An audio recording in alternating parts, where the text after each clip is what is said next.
안녕하십니까. 오늘도 귀한 주일을 허락하신 하나님 앞에 감사드리며 또 여러분들과 함께 귀한 말씀 나누려고 합니다. 오늘은 2020년 3월 29일 주일 설교입니다. 산상수훈 21번째, 본문은 마태복음 7장 7절로 12절까지 말씀입니다. 제가 봉독해 올리도록 하겠습니다. 구하라, 그리하면 너희에게 주실 것이요. 찾으라, 그리하면 찾아낼 것이요. 문을 두드리라, 그리하면 너희에게 열릴 것이니 구하는 이마다 받을 것이요. 찾는 이가 찾아낼 것이요. 두드리는 이에게는 열릴 것이니라. 너희 중에 누가 아들이 떡을 달라 하는데 돌을 주며 생선을 달라 하는데 뱀을 줄 사람이 있겠느냐. 너희가 악한 자라도 좋은 것으로 자식에게 줄 알거든. 하물며 하늘에 계신 너희 아버지께서 구하는 자에게 좋은 것으로 주시지 않겠느냐. 그러므로 무엇이든지 남에게 대접을 받고자 하는 대로 너희도 남을 대접하라. 이것이 율법이요 선지자니라. 오늘 설교 제목은 구하라, 찾으라, 두드리라. 무엇을? 입니다. 설교에 앞서서 이렇게라도 영상으로 여러분들과 함께 주님의 말씀을 나눌 수 있다는 것이 너무나 감사합니다. 우리 성도 여러분 다들 강건하시죠? 힘내시고요. 하나님께서 우리와 함께 계심을 꼭 믿고 나가시길 바랍니다.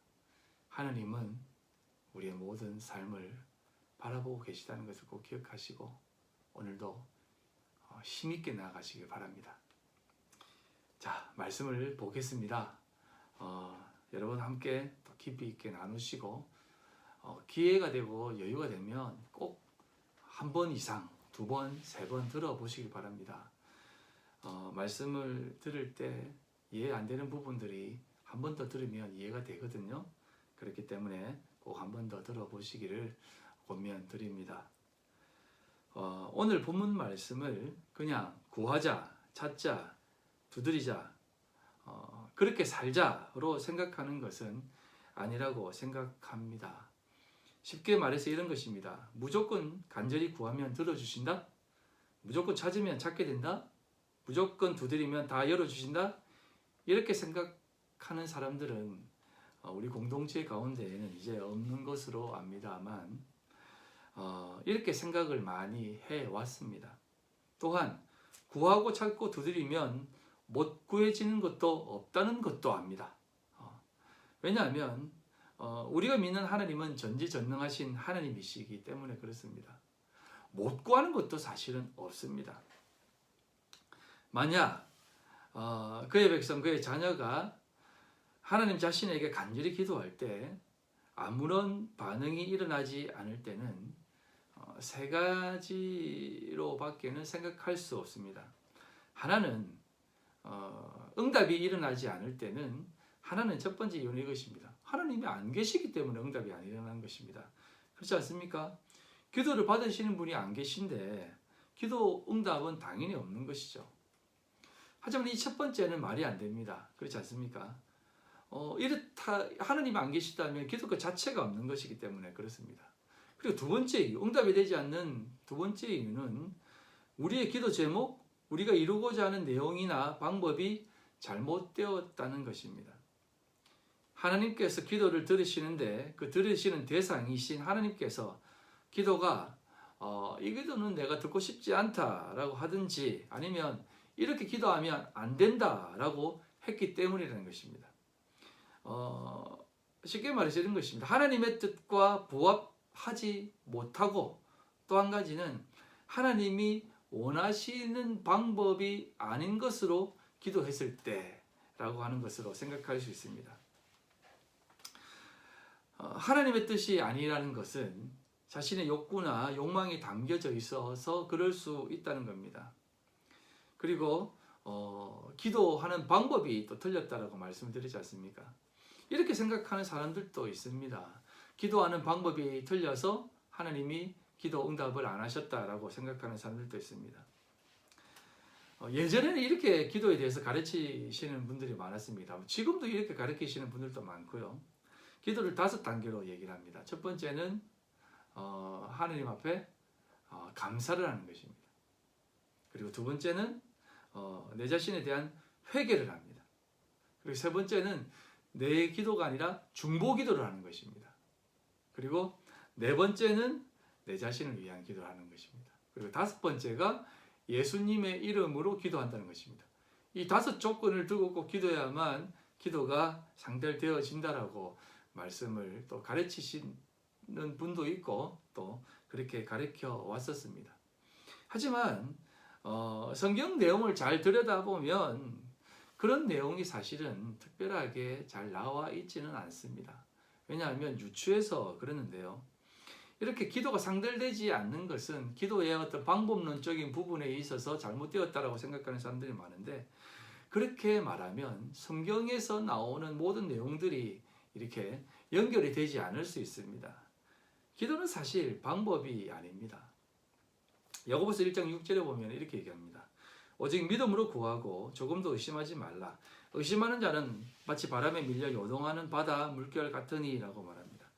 기도는 우리의 믿음의 어떤 모습들이 꼭 함께 되어져야 된다는 것입니다. 의심하면 안 된다는 것입니다. 의심하면 바다 물결이 흔들리듯이 모든 것이 다 어그러져 버린다는 것입니다. 그리고 또한 이렇게 말씀하는 부분들도 있습니다. 출애굽기를 보면 출애굽기 6장 5절에 보면 이제 애굽 사람이 종으로 삼은 이스라엘 자손의 신음소리를 내가 듣고 나의 언약을 기억한다 라고 얘기합니다. 이스라엘 백성들이 하나님 앞에 기도를 했지만 그 기도가 응답이 안 일어나니까 아마 기도가 포기되어졌을 것입니다. 왜냐하면 400년 동안 종살이를 했기 때문에 그렇습니다. 그러나 하나님께서는 이렇게 말씀하십니다. 그들의 신음소리를 들었다라고 얘기합니다. 작은 신음에도 들으신다는 말씀입니다. 이처럼 기도에 대한 부분은 사실상 세상 사람들이 해왔던 기도의 모습들과는 전혀 다를 수 있다는 것입니다. 예를 들어서 지성이면 감천이다라는 식의 어떤 기도를 간절히 그리고 열심히 그리고 최선을 다해서 하면 하늘이 감동해서 응답을 한다라고 하는 얘기입니다. 이렇게 안 해도 된다는 것입니다. 그리고 이렇게 해도 되지만 그렇게 한다고 해서 응답이 되어지는 것은 아니다라는 것입니다.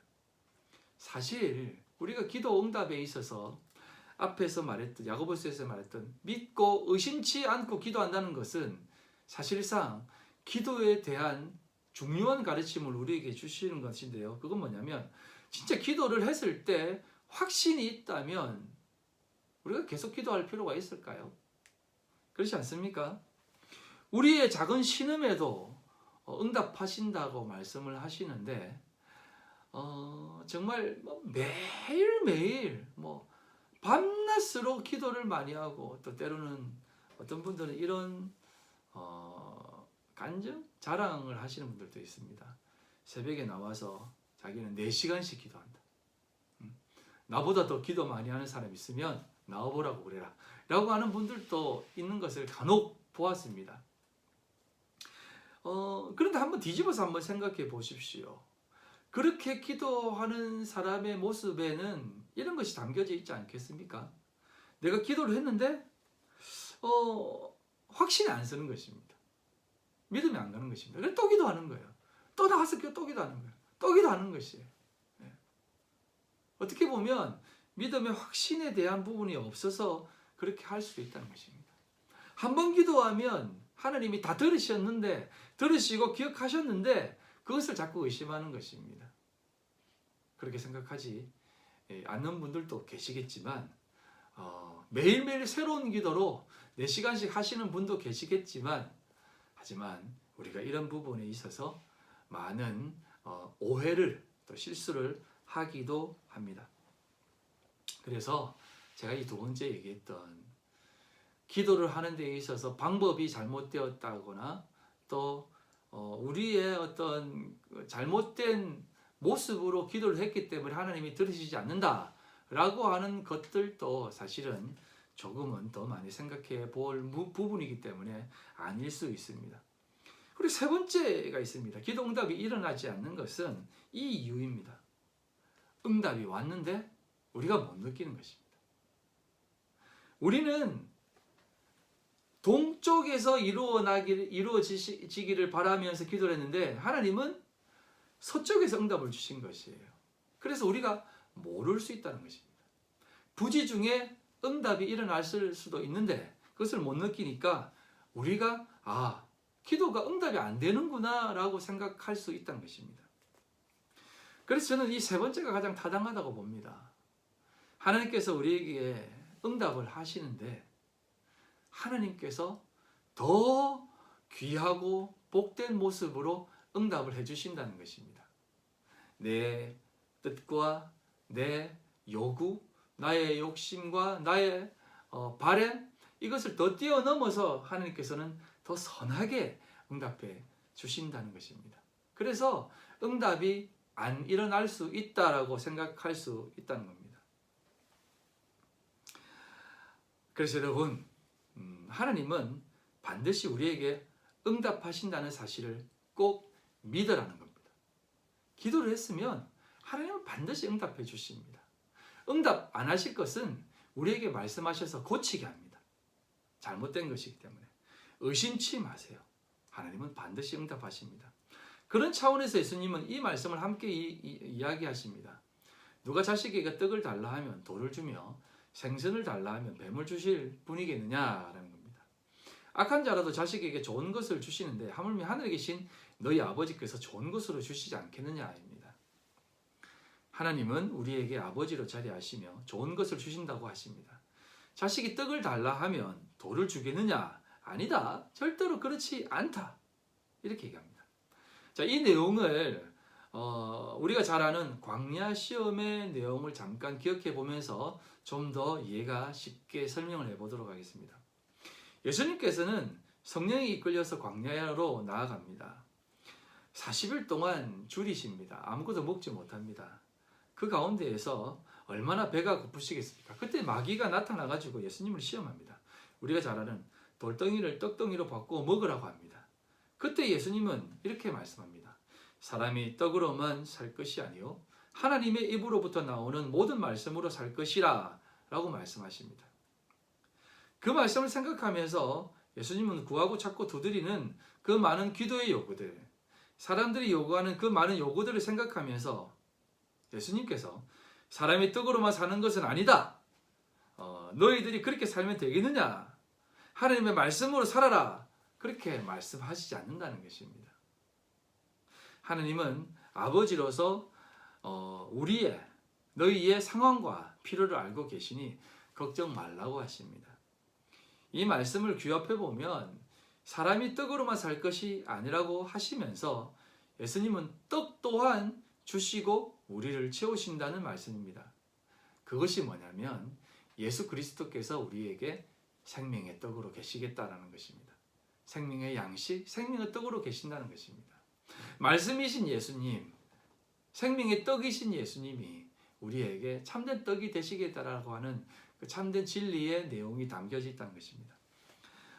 계속해서 보겠습니다. 이것만을 보더라도 우리가 구하는 것, 찾는 것, 두드리는 것은 사실상 단순히 구하고 찾고 두드리는 행위적인 모습이나 그런 것을 동원하는 것에 국한된 것은 아니라고 볼 수 있습니다. 이 말씀을 꼭 사용해서 더 많이 구해라, 더 많이 찾으라, 더 많이 두드려라 해서 기도에 많이 동원시키고 전도에 많이 동원시켰지만 사실은 그런 어떤 1차원적인 내용의 말씀이 아니다라는 것을 말씀드리고 싶은 것입니다. 우리는 성도입니다. 여러분, 우리는 성도예요. 하나님의 소유이고 하나님의 백성입니다. 우리는 사실상 모든 것을 소유한 사람들 아닙니까? 세상에 살면서 뭐가 부족한 것이 있을까요? 여러분에게 허락하신 그 크고 놀라운 사랑과 은혜가 늘 함께 하시는데 뭐가 부족해서 구해야 하겠습니까? 사실상 이 구하는 것, 간절히 구해야 하는 것, 그것은 그렇게 단순히 먹고 사는 것을 위한 구함은 아니라는 생각을 해보신 적은 없으십니까? 우리에게 다 주시마 약속하셨는데 그 약속이 변함이 없는데 왜 우리는 구해야 할까요? 그냥 믿고 기다리면 안 되나요? 그게 좀 더 멋진 신앙생활이 아닐까요? 그게 믿음이 더 있어 보이지 않나요? 우리는 신앙의 고급함을 추구하는 사람들이 아닙니까? 우리의 수준은 하나님 보좌 우편에 앉아서 주님과 함께 영원한 나라에서 왕노릇하는 것 아닌가요? 그리고 그 자리에서 우리에게 약속된 그 자리가 우리에게 약속된 자리가 아닙니까? 그렇다면 우리가 뭐가 부족하겠습니까? 하나님의 말씀, 즉 하나님의 언약의 약속만 있으면 가만히 있어도 배부른 것 아닙니까? 그게 고급한 신앙이 아닐까요? 그리고 그게 신앙 아니겠습니까? 너무 제가 이제 뭐 본질적인 내용만 얘기했습니까? 그렇다면 오늘 본문에서 주님께서 구하라고 하신 내용은 그럼 무엇일까요? 무엇을 구하라는 것일까요? 그 내용이 이어서 등장하는 동사적인 표현에서 찾아볼 수 있습니다. 바로 찾으라 그리고 두드리라입니다. 구하라라고 끝나면 정말 구해야 하는구나, 무엇이든 구하자라는 생각을 하는 것은 당연한 것입니다만 다음에 찾으라와 두드리라라는 동사가 등장을 합니다. 찾는 것은 어떤 때에 사용하는 단어입니까? 두드리라는 것은 어떤 때에 사용하는 단어일까요? 이 찾으라는 단어는 제테오라고 하는 단어인데요. 무엇을 찾는 것으로 사용되지만 사실 히브리 원어적으로 생각하면 이 단어는 하나님을 경배한다, 하나님을 찾아서 구한다라는 뜻이 담겨져 있습니다. 하나님을 찾는 거거든요. 하나님을 구하는 것이거든요. 그래서 찾다라고 하는 것은 하나님 앞에 경배한다라고 하는, 찾아서 하나님 앞에 영광을 올려드린다라고 하는 뜻이 담겨져 있습니다. 경배한다는 행위를 말하는 것입니다. 또한 두드리라는 말은 크루오라고 하는 단어인데요. 이 단어는 똑똑똑똑 놓고 한다라는 뜻입니다. 막 두드리는 것이 아니라 똑똑똑 놓고 하는 것입니다. 즉 우리 주님께서 문 안에 있어서 우리 문 저 안쪽에 구석에서 누워 계시는 것이 아니라 문 그 입구에서 기다리셔서 우리를 기다리시고 계시기 때문에 똑똑똑 놓고만 하면 활짝 열어주신다라고 하는 그런 개념으로 사용되어진 단어라는 것입니다. 우리 주님은 늘 문 앞에서 언제 올까, 언제 두드릴까, 빨리 두드리면 내가 열어줄 텐데라고 하는 그 마음으로 기다리신다는 것이에요. 이게 계시록에 나와 있는 말씀 아닙니까? 두드리기만 하면 바로 열어주신다라고 하는 그 말씀 아니겠습니까? 계시록 3장 20절에 이렇게 얘기합니다. 볼지어다 내가 문 밖에 서서 두드리노니 누구든지 내 음성을 듣고 문을 열면 내가 그에게로 들어가 그와 더불어 먹고 그는 나로 더불어 먹으리라. 늘 문에서 서서 두드리시고 또 안에서 언제 두드릴 것이냐라고 하면서 늘 기다리신다는 것이에요. 성경은 우리에게 구해야 할 것을 구해야 한다고 합니다. 그 구해야 하는 것이 무엇이겠습니까?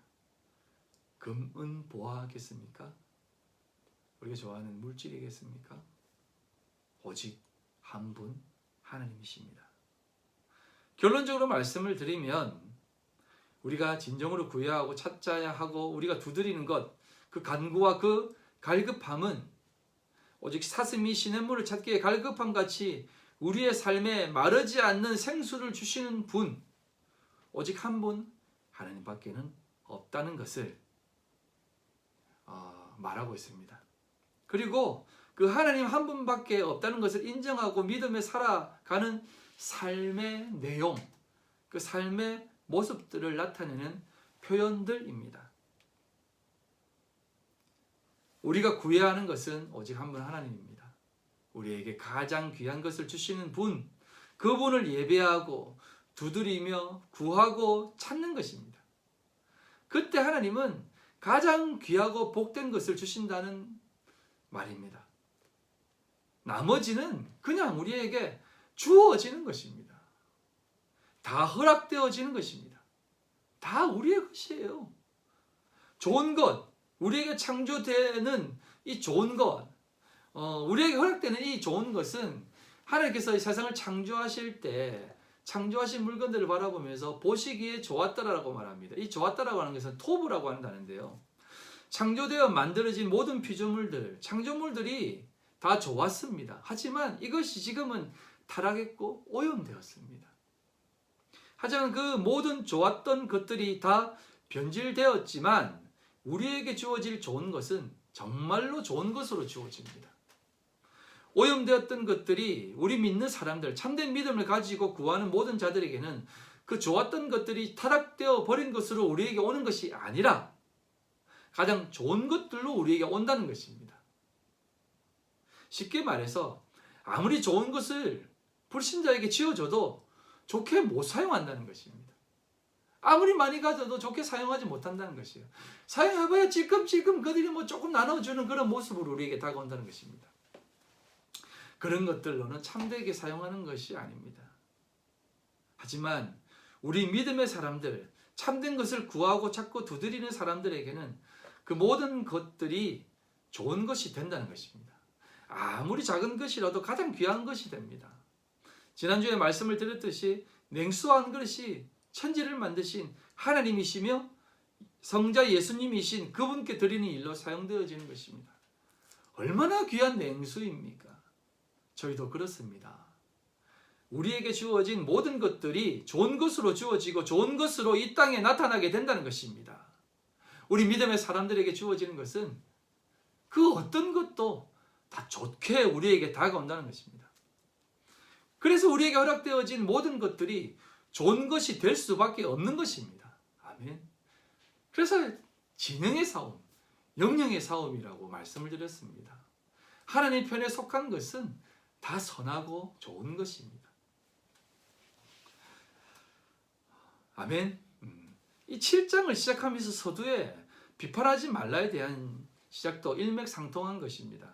설명을 드리면 비판하지 말라를 설명하면서 그 내용의 서두에 어찌하여 라고 하는 단어를 사용합니다. 어찌하여 형제의 눈 속에 있는 티는 보고 라고 설명을 합니다. 여기에서 사용된 어찌하여 라고 하는 이 단어의 의미는 사실 어떻게, how, 왜, why 라는 뜻이 아닙니다. how나 why라는 뜻이 아니에요. 무엇 때문에 라는 what? 이라는 물음에서 오는 표현입니다. 무엇 때문에 비판하느냐? 너에게 무엇이 부족한데 무엇 때문에 비판을 꼭 해야만 돼? 무엇이든 못 가질 것이 없는데 무엇 때문에 그런 비참한 삶을 살아가려고 하느냐라는 것입니다. 너희들은 다 가지고 있는데 다 받은 사람인데 왜 비판을 하려고 그러느냐라는 것입니다. 부족한 것이 없는데 왜 그렇게 비참한 삶을 살려고 하느냐라는 것이에요. 오늘 본문도 그런 의미에서 사실은 다 이해해야 합니다. 하나님은 우리의 아버지 되시고 우리에게 가장 좋은 것을 주시는 분이신데 그 아버지 앞에서 우리가 살아가는 삶은 사실상 부족함이 없는 삶인데 그 삶 속에서 구하고 찾고 두드리는 것은 우리의 부족함을 채우기 위해 구하고 찾고 두드리는 것이 아닌 하나님, 좀 더 엄밀히 말하면 성령 하나님을 구하고 찾고 두드리라는 것입니다. 그 하나님께서 우리에게 오시길, 우리의 삶에 간섭하시고 우리의 삶을 이끄시기를 바라는 것입니다. 우리에게 오셔서 우리를 자유케 하고 우리를 부욕케 하고 우리를 거룩하게 하시길 구하고 찾고 두드리는 것입니다. 우리 안에 오셔서 우리와 함께 동행하여 주시기를 바라는 것입니다. 그래서 시편 73편의 내용처럼 하나님께 가까이 함이 내게 복이라. 내가 주 여호와를 나의 피난처로 삼아 주의 모든 행적을 전파하리이다. 우리에게 가장 복된 삶을 살아가는 삶은 하나님과 함께하는 삶입니다. 여러분 시편 73편은요 여러분 꼭 이 말씀이 끝나고 나서 여러분 꼭 묵상해 보시기 바랍니다. 곱씹어서 73편은 한 절 한 절 읽으십시오. 지금 이 시대를 바라보는 우리의 믿음의 사람들의 시선에서 너무나 중요한 말씀입니다. 이 73편을 꼭 읽어보시기 바랍니다. 네. 자, 다시 말씀으로 들어가서 그래서 우리는 이 모든 삶을 살아가는 데 있어서 몇 가지 원리를 생각하며 살아가야 됩니다. 4가지 정도의 원리를 여러분들과 함께 얘기해 보려고 하는데요. 첫 번째는 우리에게 필요한 것이 무엇인지 알아야 하겠다는 것입니다. 사실상 우리만큼 영광된 소망을 받은 사람은 없습니다. 우리는 얼마나 부족한 사람이었습니까? 얼마나 못난 사람이었습니까? 비판하지 말라는 의미에서 비판할 수준이 아니라고 하면서 그 자리에 이끄시는 하나님을 보았습니다. 이처럼 우리에게 가장 필요한 것이 무엇인지 깨달은 사람들이 아니겠습니까? 이 말을 하면 좀 어색하게 들릴 수 있겠지만 세상 사람들은 여전히 자신들에게는 하나님이 필요치 않다고 생각하며 살아갑니다. 하지만 우리는 하나님 없이는 살 수 없고 그 영원한 하나님, 전지전능하신 하나님께서 우리를 부르시고 우리의 필요를 아신다는 것입니다. 사람들은 자신들이 필요한 것이 없다고 생각하면서 자신들 스스로가 다 잘할 수 있다고 생각합니다. 하지만 결국에는 자연 앞에서도 이 작은 바이러스 앞에서도 무능한 모습을 가지게 됩니다. 사람들은 자존심 상해합니다. 인간들이 이런 작은 바이러스 앞에 무능해지는 모습을 이겨보려고 오만 가지를 다 동원합니다. 긍정의 힘도 동원하고 또 춤도 춰보고 노래도 불러보고 또 다 잘 될 거야 라고 하면서 막 행동합니다. 자존심을 구기지 않으려고 합니다. 이것이 무엇이겠습니까? 뭐하고 비슷합니까? 유대인들이 하는 생각들 아니겠습니까? 구세주가 와서 좀 멋지게 세상을 통치하고 멋지게 다루시면 되는데 예수님은 십자가에 먼저 죽으시겠다는 것입니다. 죽어야 한다고 하니까 안 좋아하는 것이에요. 좀 더 좋은 방법이 있을 텐데 예수님이 죽어야 한다니까 굳이 그 방법을 택해야 하는가라고 생각하는 것입니다. 안 죽고 자려낼 수 있지 않는가라고 하는 생각을 합니다. 심지어 이런 상황이 우리 인간의 모욕이라고 생각하는 사람들도 있습니다. 자존심 상해합니다. 하나님이 필요하다고 하면. 하지만 우리는 압니다. 우리의 부족함을 알고 우리의 궁핍함을 압니다. 또한 그리스도 안에서 모든 풍성함과 복이 있는 것, 즉 그리스도 안에 모든 가능성이 있다는 것을 깨닫는 우리라는 것입니다.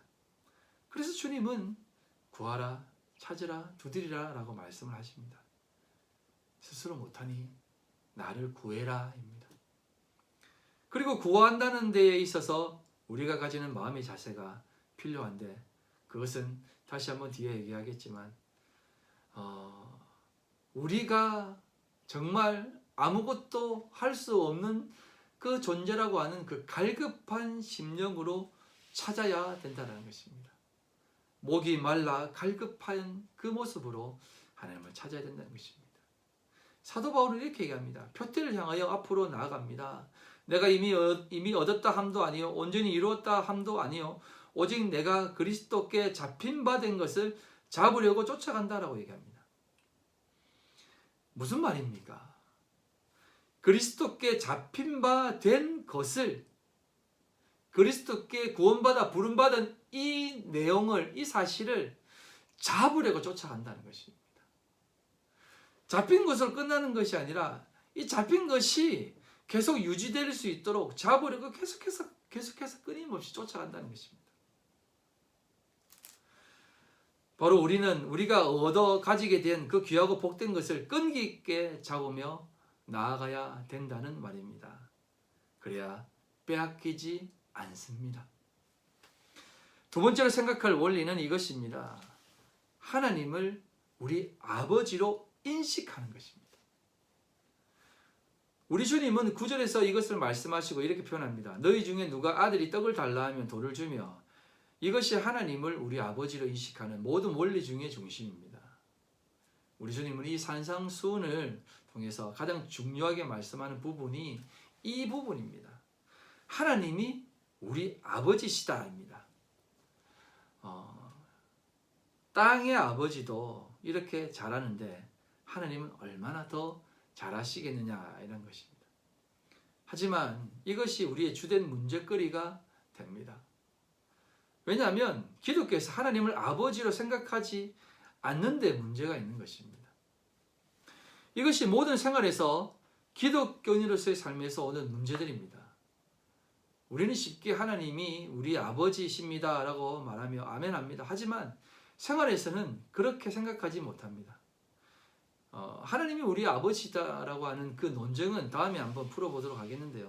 여러분들도 다 그런 고백을 하지 않습니까? 고백을 하지만 그렇게 살지 못함에 대한 부분을 좀 이야기하고 싶습니다. 오늘 기독교가 왜 하나의 종교로 전락했는지 아십니까? 가장 큰 문제가 바로 하나님을 아버지로 인식하지 못하는 모습 속에서 이렇게 전락해버렸다는 겁니다. 얼마 전에 이제 TV를 보니까 도올이 또 나왔어요. 도올 김용욱 있지 않습니까?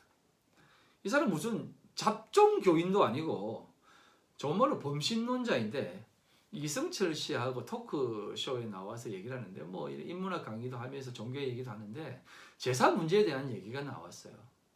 그래서 하는 얘기가 뭐냐면 아니 조상들에게 부모님의 제사를 드리는 게 뭐가 문제가 되느냐? 기독교와 무슨 이렇게 상충되는 게 있느냐? 제사 드리는 것은 괜찮다는 것입니다. 그러면서 도울이 하는 얘기가 뭐냐면 구약 시대에도 제사를 많이 드렸다는 것입니다. 참 어이가 없죠. 구약에서 드렸던 제사가 지금 드렸던 그 제사라는 것입니다. 이건요 이만희 씨가 하는 얘기하고 똑같습니다. 이만희 씨가 예전에 뭐라고 얘기했냐면 과천이라고 했을 때 과천이 그 내천자를 써가지고 과천이 시내가 흐르는 약속의 땅이라고 하지 않습니까? 그래서 시내산도 모세가 율법을 받은 시내산도 시내라는 것입니다. 그 시내산이 시내가라는 것이에요. 시내산은 시나이산이라고 해가지고 이 고유명사입니다. 지명 이름이에요. 시내라는 뜻이 아닙니다. 그런데 한글말로 시내고 이거는 내천자고 그래서 똑같다라는 것입니다.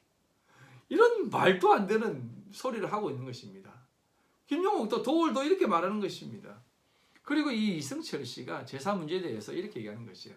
자기도 기독교인이지만 어머니 제사를 드린다는 것입니다. 그 마음은 제가 이해는 합니다만 이것이 어디에서 국한되어 오는 생각이냐면 하나님이 우리의 아버지시다라고 하는 그 인식이 없는 모습 속에서 오는 모습입니다. 기독교도 하나의 종교, 하나님이라고 하는 어떤 신적인 존재를 섬기고 믿는 신앙인이라는 것입니다. 종교인이라는 것이에요. 나도 하나님이라고 하는 신이 제일 마음에 들어서 믿는 것이다 라고 생각하는 것입니다. 그분이 우리의 아버지라고 생각하지 않는 것이에요. 사실상 여러분 하나님께서 우리의 참된 아버지시다라고 인식해야만 이 땅의 육신의 아버지, 땅의 아버지도 정말 잘 섬길 수 있습니다. 그 하나님이 우리에게 부모님을 공경하라라고 우리에게 명령하셨거든요. 그래서 부모님을 공경하는 것입니다. 하나님을 아버지로 모시기 때문에 그 아버지께서 명령하신 이 아버지를 그렇게 섬기는 것입니다. 그건 불효가 아닌 것이에요. 참된 아버지가 우리의 모든 가족과 아버지를 지키신다는 것을 믿고 순종하는 것입니다. 그래야만 우리 기독교가 참된 신앙인의 모습, 종교가 되는 것입니다. 아니, 진리가 되는 것이에요. 아버지 하나님을 아버지로 모시는 삶이야말로 우리의 성품과 생각이 본연의 모습으로 돌아가는 것입니다. 죄성이 배제된 모습, 참된 하나님의 마음을 가지고 이 땅의 삶을 살아갈 수 있다는 말입니다. 우리가 아무리 부모에게 잘하려고 해도 사실은 그 잘하는 것이 아닐 수 있다는 생각을 꼭 해봐야 합니다. 그래서 우리는 더더욱 하나님을 아버지로 모시며 하나님의 자녀가 되어서 그 성품, 즉 성령의 열매인 사랑과 희락과 화평과 오래 참음과 자비, 양성, 충성, 온유, 절제, 이 하나님의 성품인 이 성품과 참된 새 생명으로 우리는 이 땅에 허락된 육신의 삶을 살아갈 때 우리는 진정한 복된 삶을 살아갈 수 있고 부모님도 정말 잘 섬길 수 있다는 것입니다. 그래서 우리 주님은 우리에게 이렇게 말씀합니다. 양자의 영, 곧 양자의 영을 주셔서 우리로 아바 아버지라 부르짖게 하셨다는 것입니다. 이 마음을 우리는 가지게 되고 그 생각 속에서 우리를 향한 하나님 아버지께서 우리 이렇게 어떻게 떡을 달라 하면 돌을 주며 생선을 달라 하면 뱀을 주시겠느냐라는 말씀에 대한 확신을 가지게 될 수 있는 것입니다. 우리에게 악한 것은 결코 주시지 않는구나라고 하는 마음을 가지게 되는 것입니다. 바로 하나님을 아버지로 모시고 살면 그렇게 된다는 겁니다. 사랑하는 성도 여러분, 기독교는 종교가 아닙니다. 하나님이 우리의 참된 영적인 부모입니다. 하나님을 아버지로 모시고 살아가는 것이 우리 기독교인의 참된 신앙입니다. 그 고급한 지위와 성품을 가진 자라는 사실을 꼭 기억하시기 바랍니다. 세 번째 원리는 이것입니다. 바로 하나님은 하나님이시기 때문에 결코 과오, 실수를 범하시지 않으신다입니다. 하나님은 사람과 달라서 선과 악의 차이를 더 깊이 아십니다. 무슨 말이냐면 이 땅의 아버지께서는 그 순간에 그때에 자기 자식의 선을 위해 또 좋은 것을 위해 행동할 수 있습니다만, 하지만 시간이 지난 후에 그것이 잘못임을 발견할 때가 왕왕 있습니다. 그때는 좋은 것을 해준다고 했지만 그것이 지나고 나니까 또 도리어 자식을 해칠 때가 있다는 것입니다. 하지만 하늘에 계신 우리 아버지께서는 그런 과오를 범하시지 않습니다. 하나님은 처음에는 좋지 않게 보여도 여러분들에게 해가 될 만한 것은 결단코 주시지 않습니다. 우리도 신앙생활을 하다 보면 언제나 깨닫는 것이 그런 부분 아니겠습니까? 전화위복의 결과, 그것은 신앙인이 가장 기본적으로 받는 은혜의 삶입니다. 하나님은 결단코 우리에게 악한 것을 주시지 않을 것입니다. 그리고 무엇보다도 하나님은 우리를 잘못 인도하시지 않을 것이며 우리에게 주시는 일에 실수하지 않으십니다. 하나님은 모든 것을 아시며 그 지식은 절대적입니다. 이런 하나님의 손에 있음을 알기만 한다면 장래에 대한, 앞으로 우리에게 허락되어진 모든 삶에 대한 우리의 전망은 전적으로 밝고 귀하고 참된 변화로서의 삶이 일어나게 될 줄 믿습니다. 마지막 네 번째로 하나님께서 우리를 위해 마련하신 선한 은사를 꼭 기억해야 됩니다. 하물며 하늘에 계신 너희 아버지께서 구하는 자에게 좋은 것으로 주시지 않겠느냐. 이것이 성경 전체의 주제입니다. 좋은 것이란 무엇입니까? 주님은 이 부분을 평행구절인 누가복음 11장을 통해서 우리에게 알려주십니다. 거기에 이렇게 기록되어 있습니다. 누가복음 11장 12, 13절, 너희 중에 아버지 된 자로서 누가 아들이 생선을 달라 하는데 생선 대신에 뱀을 주며 알을 달라 하는데 전갈을 주겠느냐. 너희가 악할지라도 좋은 것을 자식에게 줄 줄 알거든 하물며 너희 하늘 아버지께서 구하는 자에게 성령을 주시지 않겠느냐 하시니라 라고 얘기합니다. 바로 이것입니다. 하나님은 성령을 주심으로 우리에게 모든 것을 주시는 셈입니다. 하나님 아버지가 우리에게 오신다는 것입니다. 우리에게 필요한 모든 것, 모든 은혜, 모든 은사를 주시는 것입니다. 이 모든 것이 그 안에서 주어지는 것이기 때문에 그렇습니다. 아멘. 베드로는 이것을 요약해서 베드로서 1장 3절에 이렇게 얘기합니다. 그의 신기한 능력으로 생명과 근근에 속한 모든 것을 우리에게 주셨다라고 얘기합니다. 구하고 찾고 두드리는 의미가 우리가 좋아하는 무엇이든 구하기만 하면 받을 것이라는 의미가 아니라는 사실 때문에 하나님께 감사해야 하는 이유를 여러분이 이제 깨닫게 되는 것입니다. 성령께서 우리에게 오셔서 하나님 그때 나에게 이것이 응답되어지지 않았음에 너무나 감사합니다. 그것을 깨닫게 해주셔서 감사합니다 라고 하는 그 감사를 할 수 있다는 겁니다. 응답하지 않음에 감사하는 그 모습, 얼마나 멋진 신앙이겠습니까? 그리고 더 나아가서 반드시 우리에게 응답해 주신다라고 하는 이 약속이 이곳에 담겨져 있지 않습니까? 그렇습니다. 그 의미는 다음과 같습니다. 여러분에게 좋은 것, 여러분의 영혼의 구원을 위한 것, 여러분의 궁극적 완성, 여러분을 하나님께로 가까이 하게 하고 여러분의 삶을 크게 하고 여러분에게 철저하게 좋은 이것들의 하나를 구하자는 것입니다. 그러면 하나님께서 이것을 주실 것입니다. 하나님 여러분들에게 나쁜 것들은 절대로 주시지 않을 것입니다. 때로는 여러분들에게 좋은 것, 좋은 생각이 있지라도 나쁜 것이 있을 수 있습니다만 하나님은 결코 실수하지 않으십니다. 하나님은 이런 것들을 주시지 않을 것입니다. 여러분을 위해 좋은 것들을 주실 것입니다.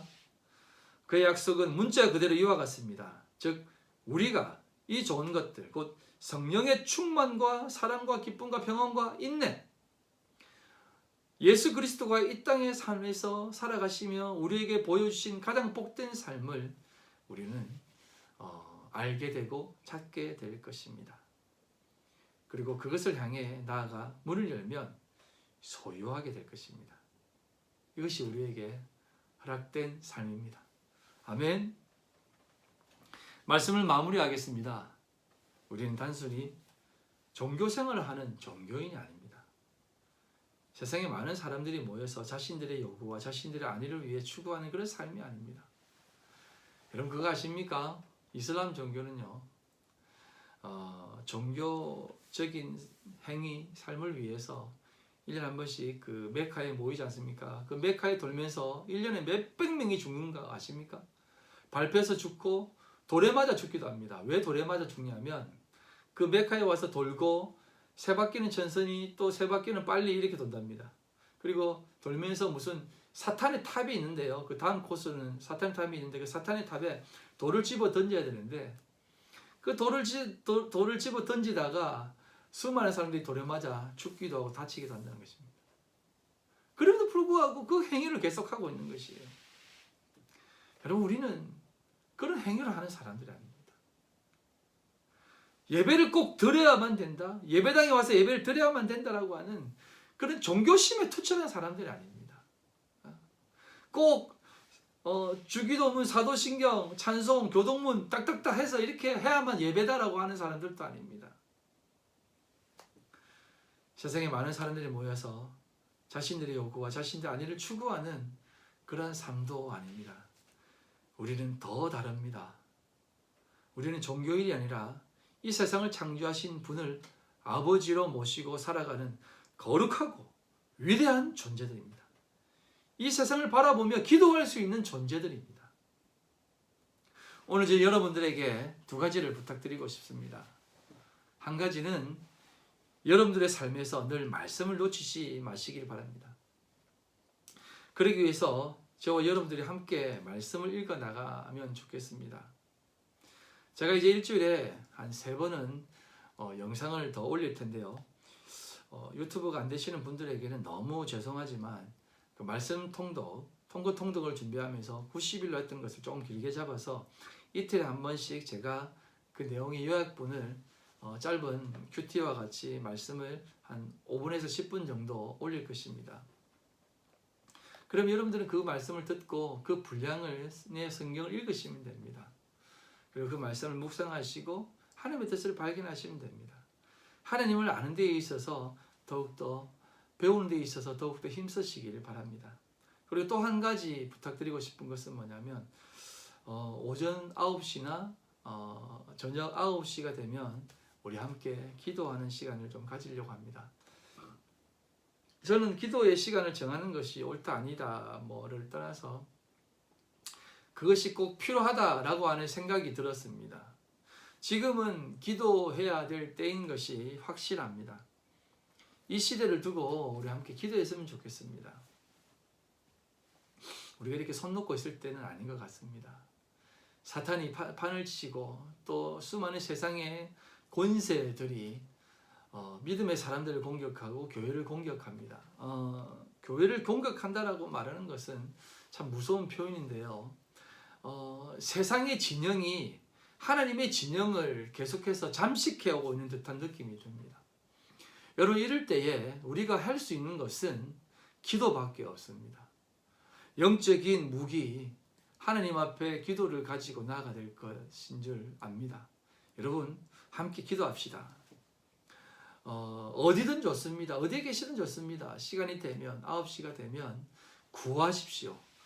9시가 되면 하나님 앞에 구하는 시간을 좀 가지도록 하겠습니다. 하나님 이 나라와 이 땅의 회복을 위해서 하나님 인도해 주시고 또 이 땅 가운데에 사탄의 세력이 사탄의 영역이 더 넓어지지 않고 하나님의 영역이 더 넓어질 수 있도록 기도하며 나가십시다.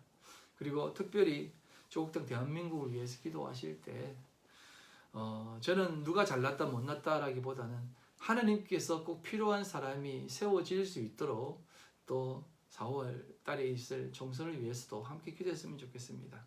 그래서 하나님의 나라가 그 땅 가운데 잘 세워질 수 있도록 꼭 기도해 주시고 정말 이 모든 사태가 하나님의 뜻 안에서 선하게 지나갈 것입니다. 하지만 우리 믿음의 사람들은 더 믿음으로 준비해야 될 줄 믿습니다. 아마 더 센 것이 올 것이에요. 그럴 때마다 우리는 어떻게 해야 되겠습니까? 기도해야 됩니다. 더 간곡히 기도해야 됩니다. 저희 아름다운 교회가 세워진 이유가 이 중국 땅에 세운 이유가 그 이유 아니겠습니까?